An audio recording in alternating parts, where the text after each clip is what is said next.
Okay, so we're going to start here. Um, Again, I'd like to welcome Dr. Ghosh once again to our Insight. He's been with us many times before, always very well received. Um, going to be talking to us about medicine now and in the future. Um, Many of you remember Dr. Ghosh has a long career here in Cedar Rapids. In addition to the helping all the patients that he's done over the years, he's done a lot for education here in town, um, providing providing grants and funding for students at Washington High School and other schools. So again, welcome to Dr. Ghosh, and thank you for all that work. So Dr. Ghosh, if you would please take it away. Can you get the first slide, please? Oh, first slide, sure. A few Well, to thank you very much for such a nice introduction. And thank you for spending time early this morning on Sunday. The subject is very difficult, at least for me. Next one. So the subject that we're going to talk is medicine now and in the future. Next one. So we need to set up the stage by reviewing what we have done so far. In 20th century, we have nearly doubling of life expectancy, and that was due to vaccines, antibiotics, and risk factors intervention. We are going through a pandemic time. Next slide, please. I think it's going to be very important to go over the history of vaccinology. In 1796, Dr. Edward Jenner, the story was that in the village that, or city that, can you go back to the previous one? Sure. Um, Sorry, I'm going to do something here so I'm not he, blocking. the villages after villages, cities after cities was getting wiped out from the smallpox. And then he was very curious person. So he saw that a woman who milks the cow, she and her family member did not have the smallpox. And he found that the cow udder had the bovine smallpox. So this lady got the bovine smallpox in her hand, and not only she and the family members were immune. So that was the birth of the concept of vaccine. So here the animal virus was used, and the same concept has been used in rotavirus vaccine, which is a very common cause of death from diarrhea. But it took more than 100 years, or close to 100 years, the next concept of virus came, which is kill virus. If you kill the virus, either by physical or chemical means, then that virus cannot infect, but we can create immunity. Dr. Pasteur, at that time, rabies virus was 100% deadly. So he injected the rabies virus in the spinal cord of monkeys, and then he dried that spinal cord. By drying process, the physical steps change the virus from its behavior of infecting to just will be able to create immunity. Rabies, nobody dies from the rabies, thanks to Dr. Pasteur. So that was the second method of vaccinology. Next slide, please. And the third, in 1937, Dr. Thiller got the Nobel Prize for his work. Yellow fever virus, he make them less infective, but still maintain the immunity when he passed the virus serially in the chicken embryo.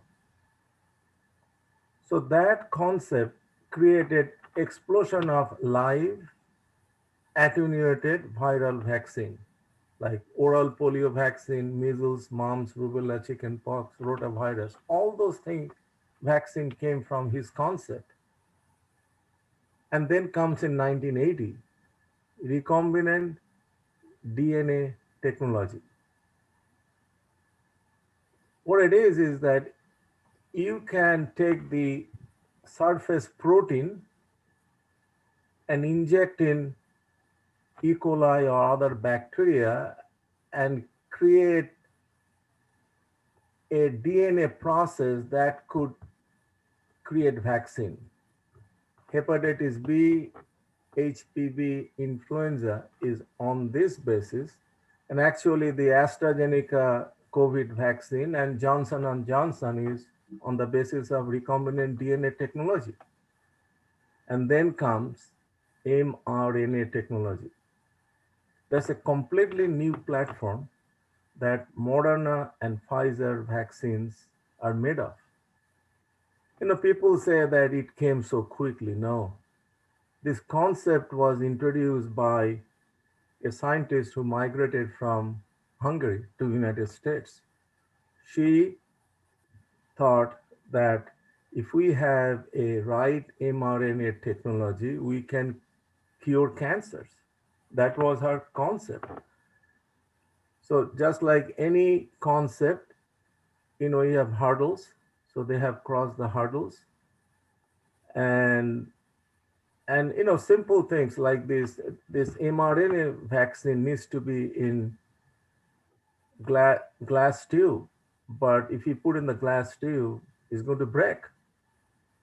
So it is in the plastic tube, but inside is coated with thin layer of glass beads. The diameter of the layer is 1/6 the diameter of our hair.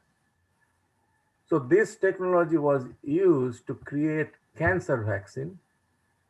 Now we have used to create a vaccine against the COVID. Next one. Okay, before we go on for that, Doctor, I need to need to double check a couple things. I think I have some people waiting, and yet I'm unable to get out of there. I may have to change a few things here. But in the meantime, can you talk to us for a little bit about that long time period between that scientists who had this idea and where we finally see it being used, right? Because at the beginning of this pandemic, we were told that the development of a vaccine might be something, typically on the order of 10 to 15 years, and here it was done on the order of 10 to 15 months. That's not completely true. Can you go to the next slide? I had. Like I said, I sorry, I have to see about getting somebody in, and I'm going to have to stop sharing for that to make that happen. Not having two screens. There is,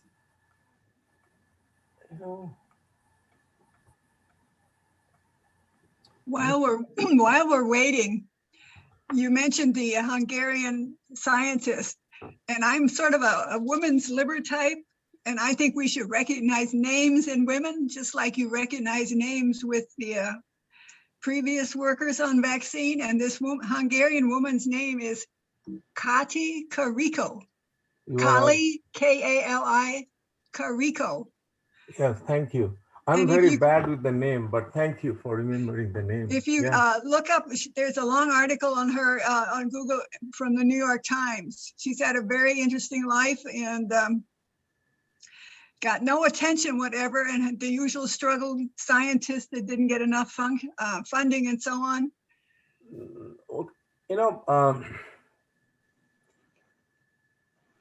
I will get to this discussion more, but the fact is that when she introduced this concept, what is that concept? Our body, we have DNA,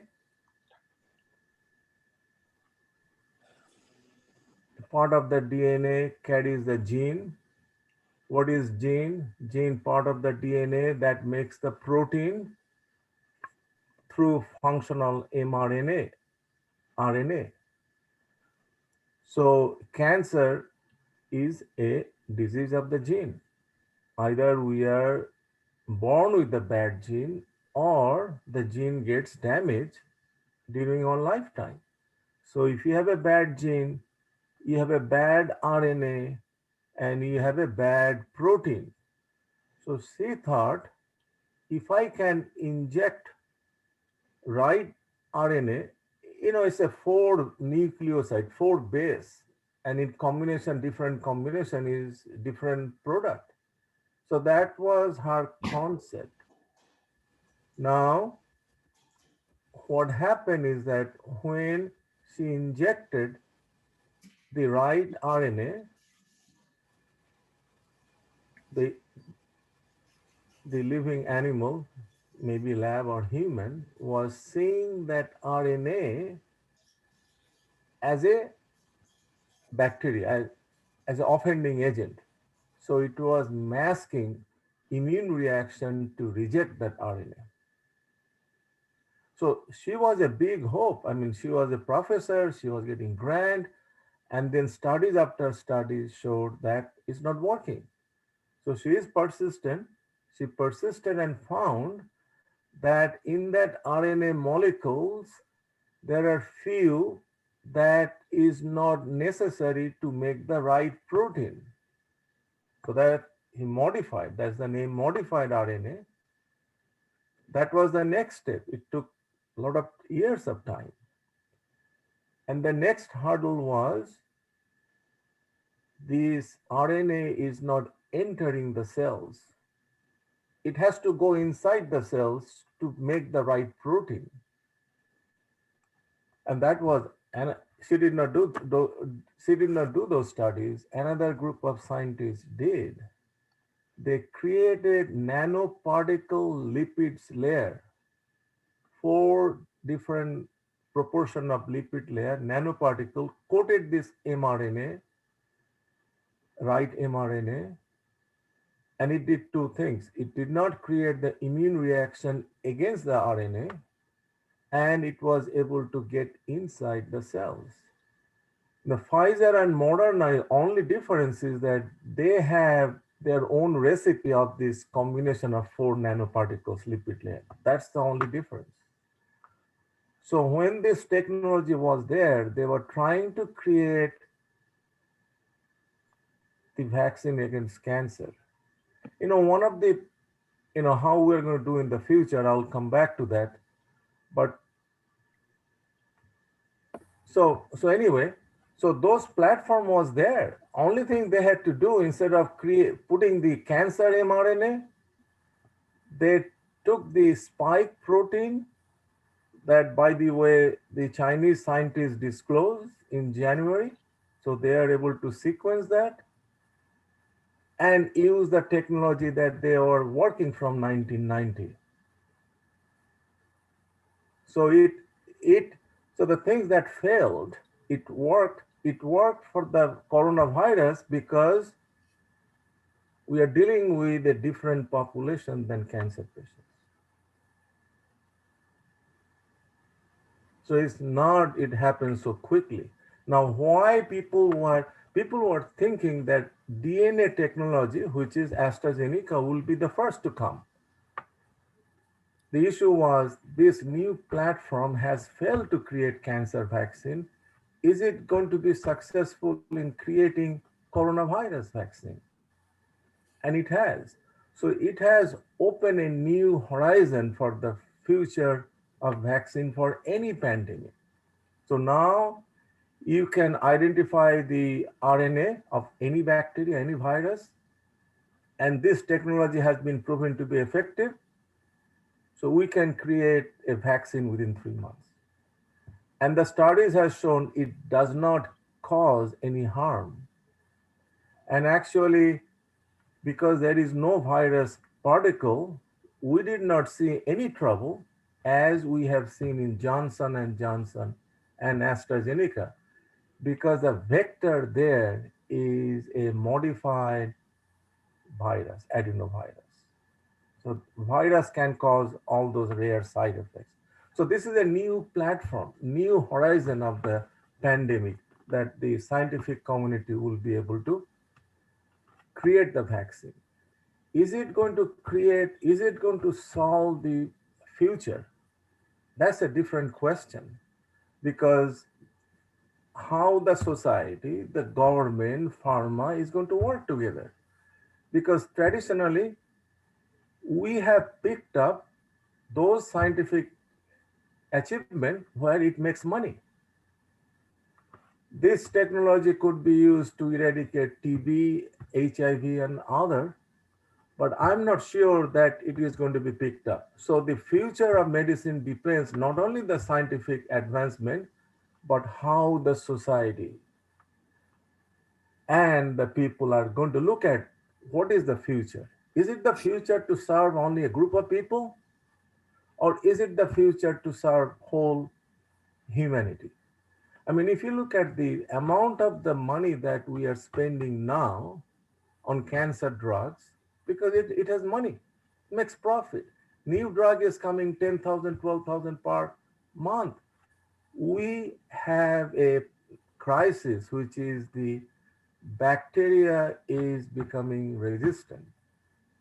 There is not much research, because how much you're going to charge for an antibiotics. So, and now with the pandemic, whatever research we are doing is gone. So, so it's a different what will happen in the future. But you know, science-wise, this is great. I mean, we scientific, those people have created a fantastic new platform of vaccinology.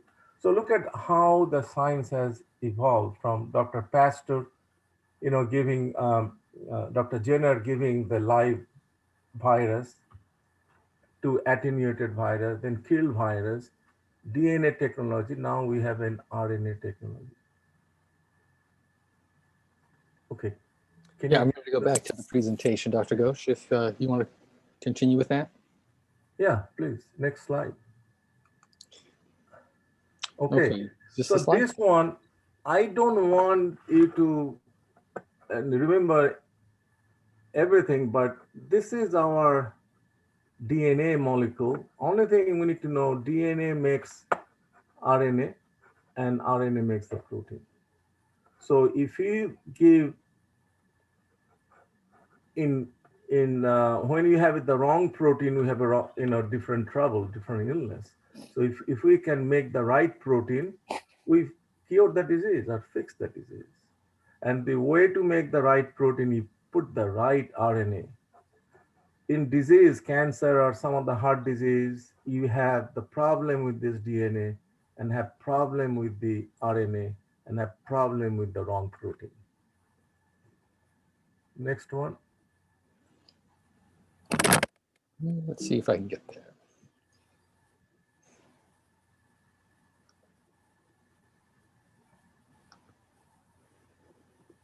Oh.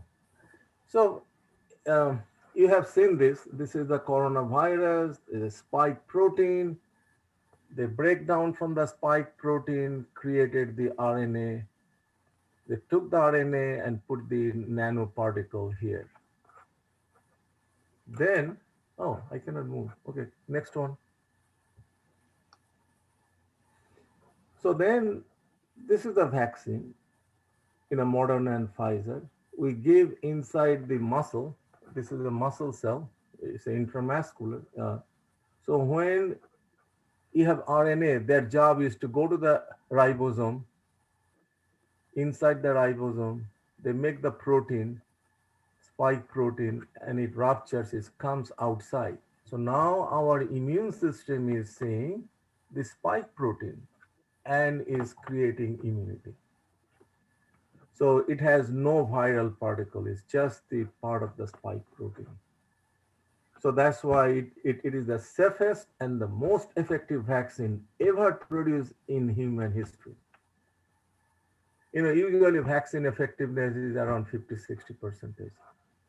The studies showed 95% effectiveness, and the real world, it was 90%. Okay, the next one.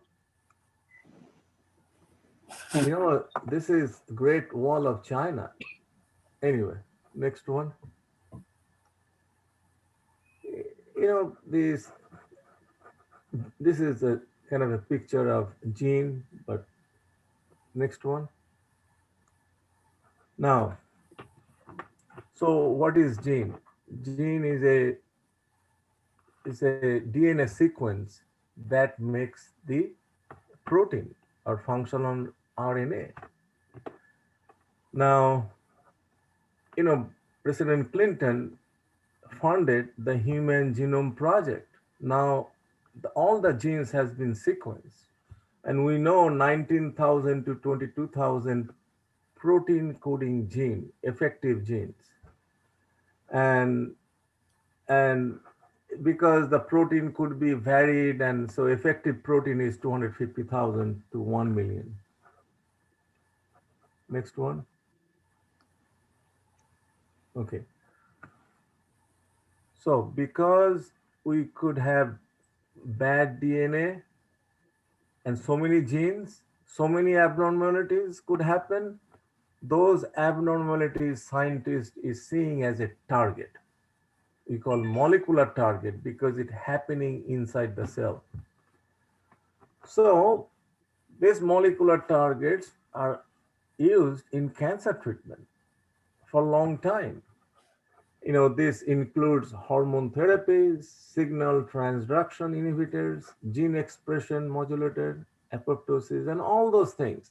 So I don't want to go too much, but what I'm saying is the scientists are moving the field, and the treatment is available now on a lot of molecular targets. The next slide, it's meant so that you don't have to read, but it shows how many diseases we are using molecular target on a daily basis. Okay, next one. Next one. So this is the advances in the 20th century. We doubled the life expectancy, and that has happened due to vaccines, antibiotics, and risk factor intervention. Now, you know the story of antibiotics. Right before the Second World War, Dr. Alexander Fleming came to his lab and his petri dishes where he was growing bacteria found that in one area there is a fungus and there was no bacteria. Penicillin was born. Those fungus was making penicillin. And those penicillin was used in the soldiers who had infected one another. That was in 1935 or so. Since then, we have so many antibiotics that has prevented a lot of bacterial death. Next one.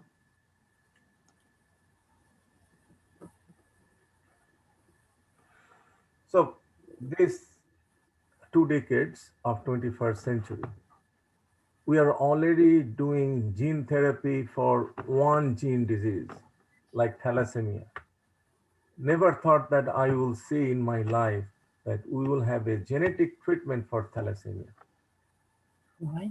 We have learned most of the disease is due to multiple genes together. We have developed, or people are developing, polygene risk score. How many genes coming together to create a disease?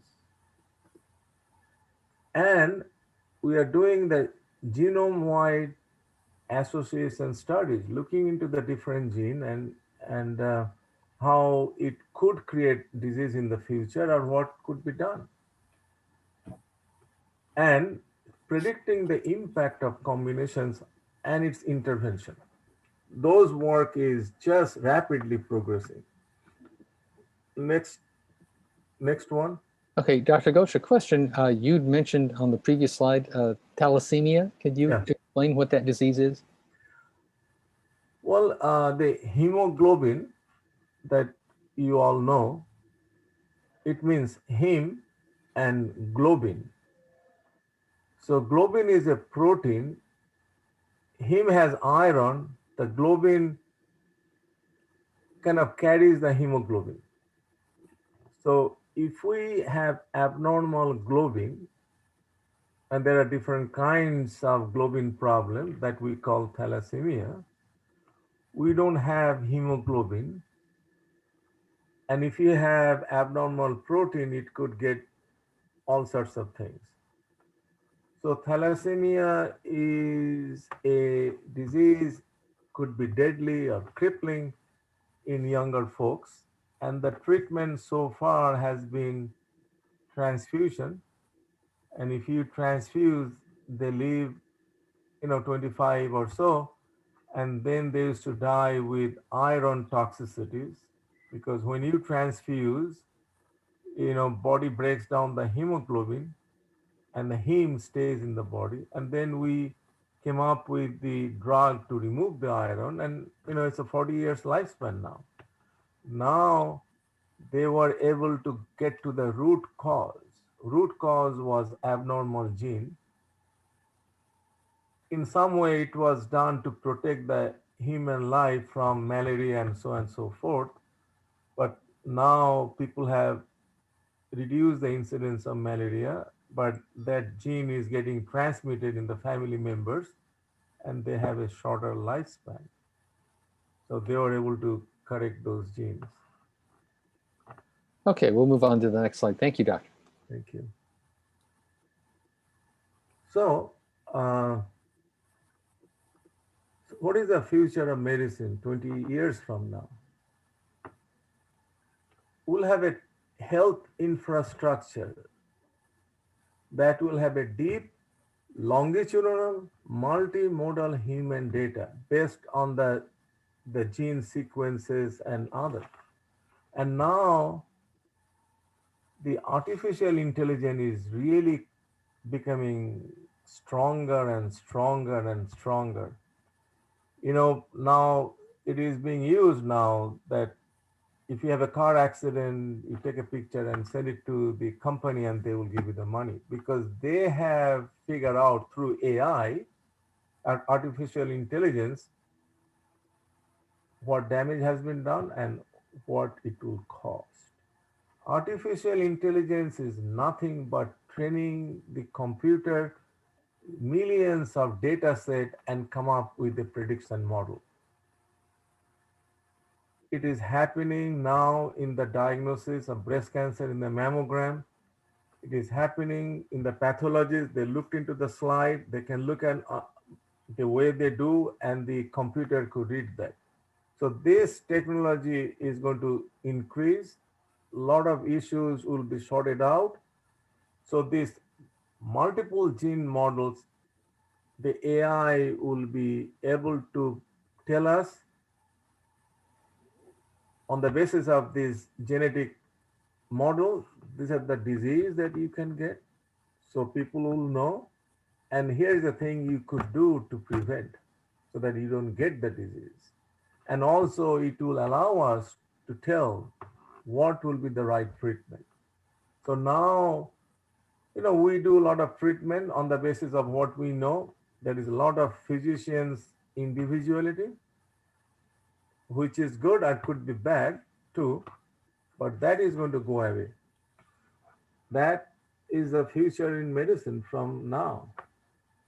Next one. Okay, before we leave this, Doctor, I have a Yeah. question for you about artificial intelligence. That despite the many claims, and it's true that artificial intelligence systems are able to examine, millions of examples Yes. and I won't say intuit, but to come up with something that recognizes patterns. But because there are so many variables that are used to tune an artificial intelligence model, that you can develop one that appears to be successful, but you can't say why it's successful. And as a physician, how do you feel about that, where an AI system might make a prediction, a recommendation, or even a diagnosis, but it couldn't tell you why it came to that conclusion. Whereas as a doctor with many years of real world experience, you can say, well, in my patients, I've seen this, and the AI system can't tell you that. Okay, so as I'm phasing out from clinical medicine, I'm a medical director of an AI company. It's called Artilas. So I know a little bit of AI. What I can tell is it's a process that evolving, and with time, all the issues and other will be corrected. So what my experience has been, the blindness in the world is mainly due to diabetic damage to the eyes. Now, I'm not talking about United States. Even in United States, in the smaller villages, you don't have an eye doctor. Even in Meringo, where I go, people have to drive to Cedar Rapids to get an eye exam to see if they have a diabetic retinopathy. It's a whole day deal. And it's a money. So the tool that they have created, anyone can take the picture of the eyes, and their predictive model is no less than an eye doctor looking at the eyes. So what is happening is that this company is, and there are other companies too, which is doing it, is able to give this camera to parts of the world or even United States in the villages where they don't have access to the eye doctors. It takes 2 minutes to take a picture of the eyes. You know how many minutes it takes for the eye doctor to look at the eyes? They have to dilate the eye, they have to look at all those things. So the AI, and that was feasible because they had zillions, they fed this computer brain zillions of retinopathy. And then they were able to come up with that. The mammogram. Now, it's not a good test anyway. 70% is false positive. So it's a human brain is looking at it. Humans are human. We are good, but we have also fatigue. We could miss it. So already there has been studies, at the beginning, how you do the studies. The AI chip is a little chip reading the mammogram, and the doctor is reading the mammogram. And then if both are saying the same thing, we are done. But sometimes the computer chip is pointing to something that the human brain missed. So the way the study is being done, then they are going back and honing down the area that they overlooked or missed, not intentionally. It's a human factor. And then they are doing the biopsy to see what is happening. So AI is evolving. Just like, people are talking about Bill Gates. When Bill Gates says that we could have a home computer to everybody's house, what IBM said, get lost. It's never going to happen. See, the science has that evolved. Look at this. We are talking through all the computer technology. So you never know where AI will be. That's why the future is not crystal clear. But your question is very appropriate, and I think I see many times patients where someone says this same data, and I'm looking at same data, I'm saying that. Is that right? So those variability could be taken away through AI. Say, if you have these facts, this is the answer. That doesn't mean the physician will believe that, but it gives more guidance on the basis of zillions of data. Okay, thank you. Are you ready for the next slide now? Yeah. Well, the future really depends on politics, demographics, economics, and climate. How we'll deal all those things interplays. It's just not the scientific advancement. Now, fact is that even now, only those biomedical advances that generate large financial profits are taken up for development by for-profit companies. If it continues to do that, then all the advancement that we'll make will serve as it is doing to a select group of people. I'm talking about throughout the world. So we need to have a paradigm shift so that medicine are no longer a lucrative market commodities, but are global health goods. So if we all come together, that is achievable.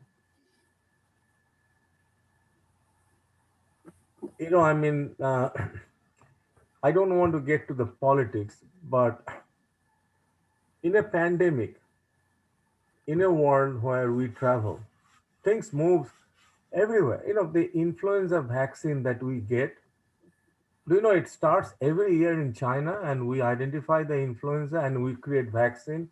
But you know, it takes 6 months for the virus to travel. And that is a history that the virus could travel. So it is a global problem. It needs to have a global answer.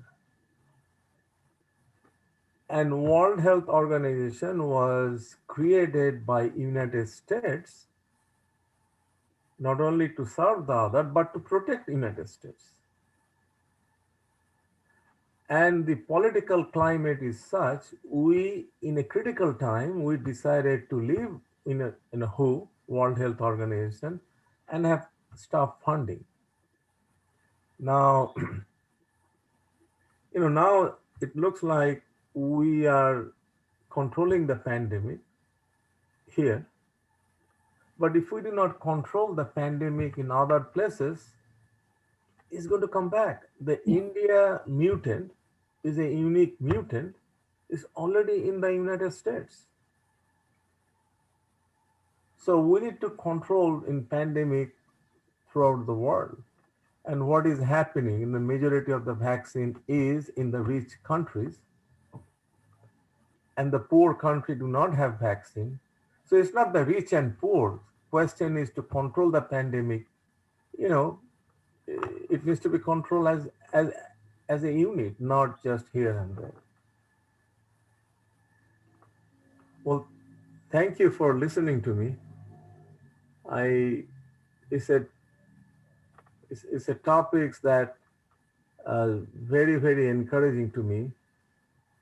You know, look at the mRNA platform.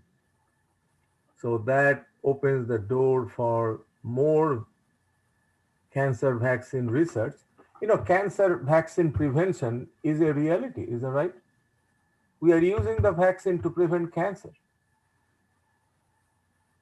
What cancer we are preventing? Cervical cancer, HPV vaccine. We are preventing liver cancer that comes from the hepatitis B and hepatitis C. Hepatitis B vaccine is preventing liver cancer. HPV vaccine is preventing the cervical cancer and also some of the oropharyngeal cancer. So yes, the vaccine is already preventing it, and hopefully the success of the Moderna and the Pfizer, the technology they have used, will open the door to prevent other illnesses. You know, we are prolonging the human life, but we have not maintained the quality of the life as people are aging. An interesting thing, there are a lot of research going on. Now it is in the animal model that if you give a drug, the changes that comes with the ages aging is preventable. So all those things will come, but how we put together and take care of the society at large, that's a different question.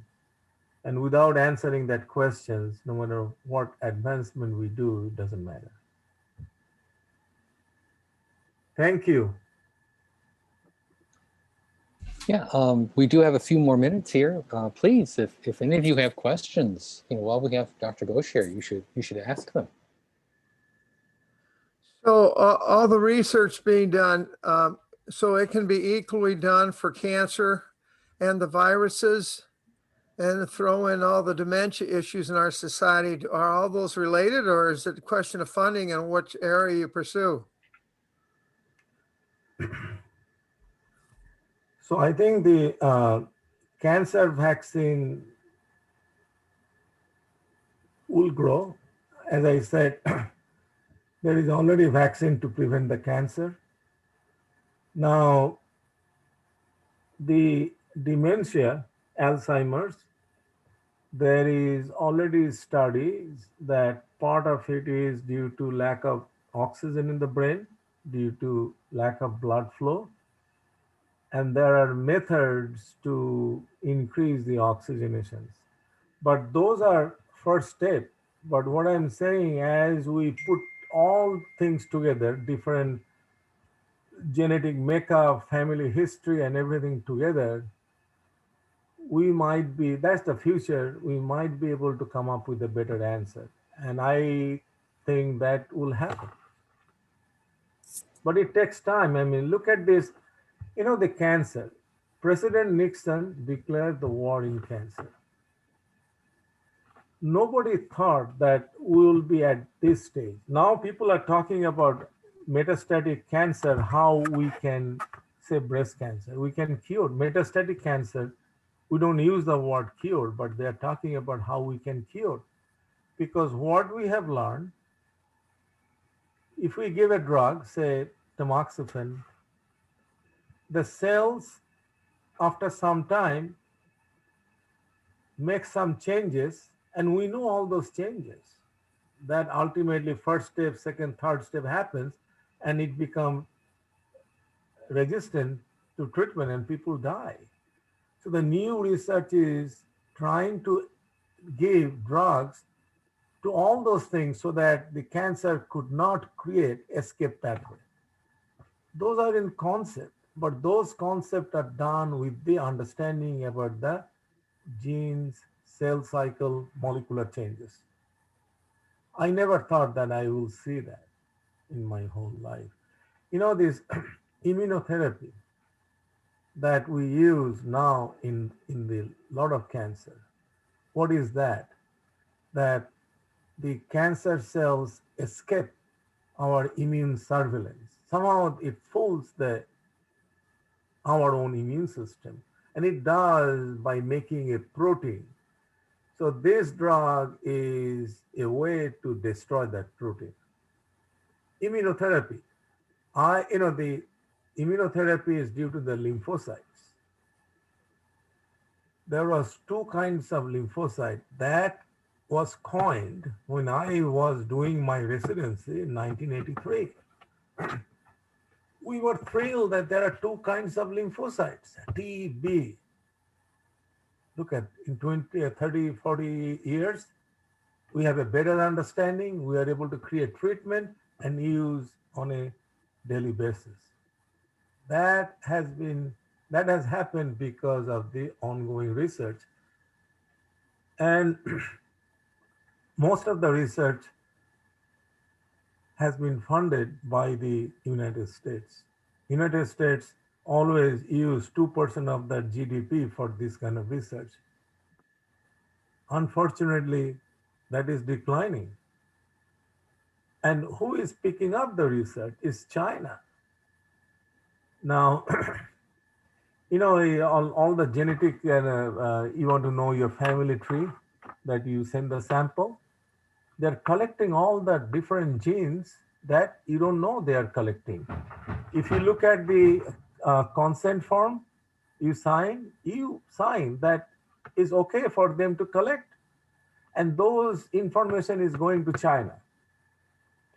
And China wants to come up with a robust platform and is going to sell to us that this is your genetic profile.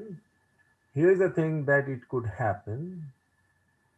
And here's the way to do it. Now, a lot of people will say, we don't care who is doing it. But doesn't it make sense for US to go back to funding the research? And who is going to fund this? The companies are not going to fund it. They never did. Their job is to take a product and make profit. It was the basic science research that United States funded and created all those advancements that we are falling back.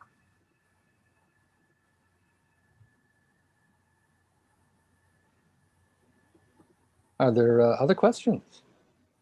If not, I have one for you, Doctor. The course of the coronavirus pandemic, I think, has some lessons for us. I mean, people were pointing out 25 years ago that given how people were so interconnected across countries and continents, that something could arise and then quickly spread. And we see that in the case of the coronavirus, that cases were first recognized in December, and by February, it was beginning to circulate in the United States. Then what does it say that we should be trying to do in terms of surveillance to become aware quickly of anything new that might arise, like the coronavirus? Well, the basic concept is that, God created the earth and everything has a purpose. Every virus. Do you know that 70% of our gene is viral gene? Our memory is due to a viral protein that got embedded in our gene. So gene's history is for a long time. It's part and parcel of our life. It does a lot of good things, but it does the bad things. This coronavirus is a very common virus. It is everywhere. They live in a nice balance. When we disrupt the balance, in this coronavirus, it was disruption of the bat and pangolina and others. So the virus becomes different, mutant and mutant, is that right? So yes, there needs to be a robust system to monitor.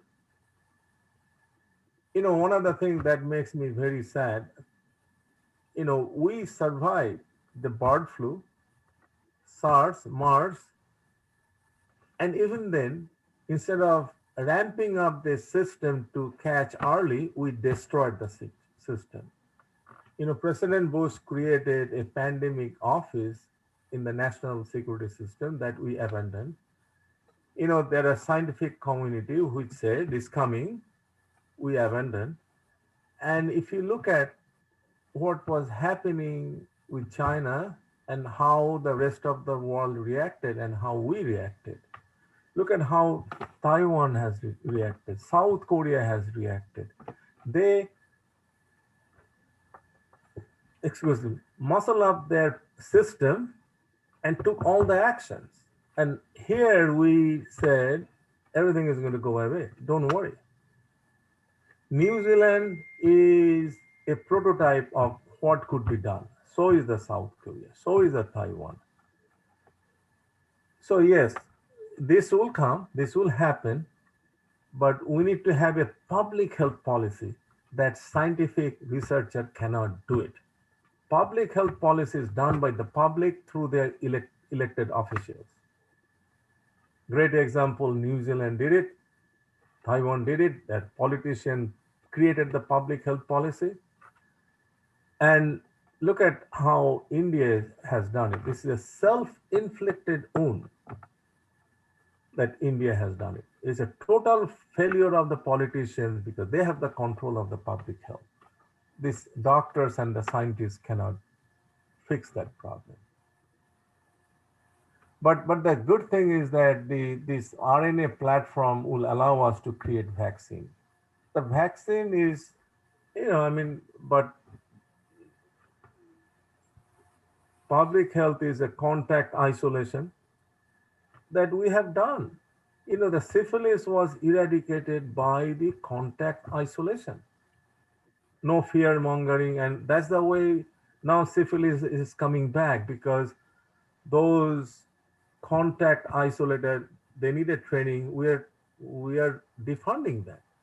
There's too much government, you know, it's a nonsense. So the syphilis that used to be not a problem is becoming a big problem in United States. The kids are born with the congenital syphilis.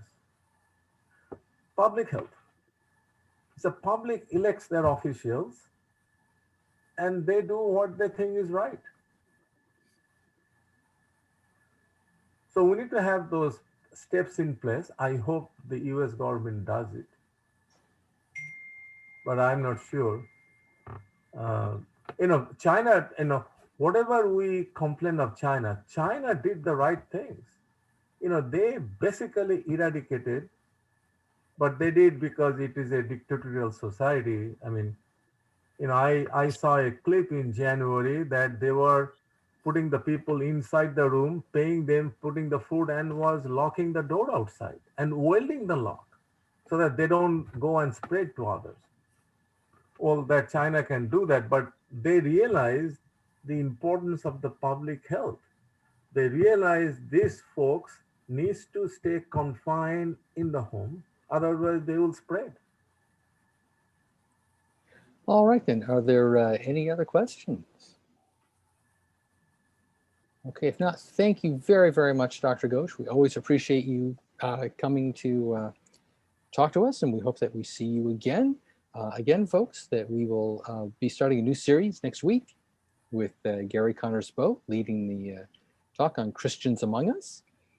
And in just a little over 5 minutes, our worship service will start.